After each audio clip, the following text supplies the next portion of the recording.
Чебоксарах завершился конкурс по финансовой грамотности «Знатоки страхования». В этом году в нем приняли участие 412 студентов из 7 образовательных организаций Чувашии. Победителей и призеров наградили в Чувашском госуниверситете. Конкурс проходил в 2 этапа. Сначала онлайн-тестирование по основам страхования и управления рисками. Затем студенты, набравшие наибольшее количество баллов, участвовали в турнире-игре «Предел риска».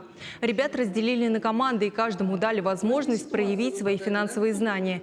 По итогам второго этапа призерами стали студенты Чувашского госуниверситета Есения Закирова, Юлия Евдокимова и Анна Сафронова, а также студент Чувашского государственного аграрного университета Борис Яковлев.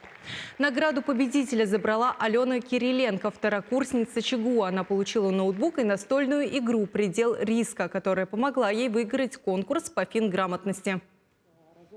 В любой игре есть тактика. Сначала я выбрала одну тактику. В середине игры я понимала, что она не работает, потому что за нашим столом было 5 человек, и я была последняя.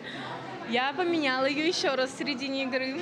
Уже ближе к концу ничего не работало, и я уже выбрала третью стратегию, которая и помогла мне выиграть.